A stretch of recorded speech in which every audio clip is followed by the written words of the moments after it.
everyone, it's Emma from MSC Makes, and this is a tutorial on how to work a crochet cast on to start your knitting. This is a really lovely and simple cast on, particularly if you're a crocheter who's just learning to knit. This is a good one for you, and it gives a really lovely neat finish to the cast on edge. So you'll need the yarn that you're planning to use for your project. You'll need the appropriate size knitting needles to go with your yarn, and you'll need a crochet hook. And the crochet hook doesn't have to match the knitting needles in size exactly, but you will want to pick one that is a similar size. So all we're going to do is begin with a slip knot, and we're going to pop that on our hook. And we're going to hold our yarn as if we were about to begin our starting chain, and then we're going to take our knitting needle, and our tip of our knitting needle is going to go in front of our yarn but behind our crochet hook like this. And I'm going to take my middle finger and I'm going to pop it on the yarn back here just to hold it steady and in place. The first couple of stitches can be a bit tricky, but it does get easier as you do more.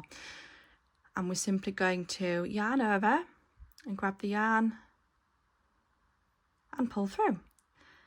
And now we can see that our yarn has moved, so that is in front of the knitting needle. So we just need to move it around the back, and then we're in place, ready to yarn over and to pull through. And it's that simple. So we just want to keep moving our yarn to the back of the needle, yarn over and pull through, round to the back, yarn over and pull through, move to the back, yarn over and pull through.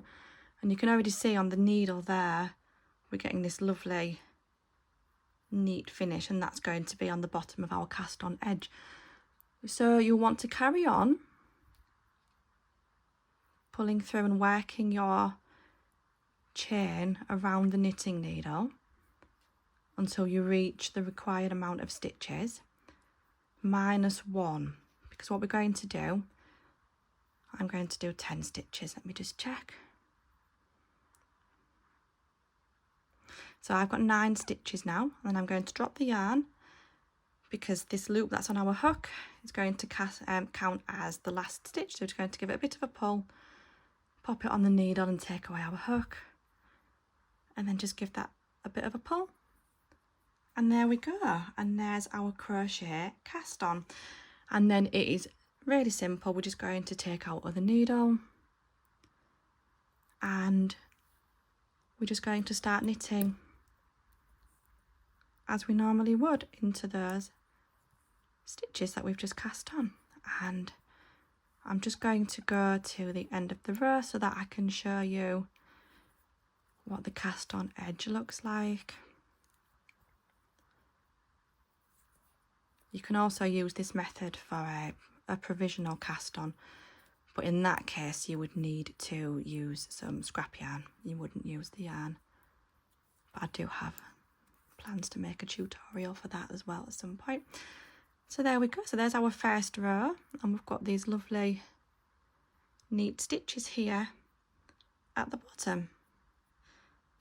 So I hope you found that helpful. If you did, don't forget to like and subscribe, and I'll see you again soon.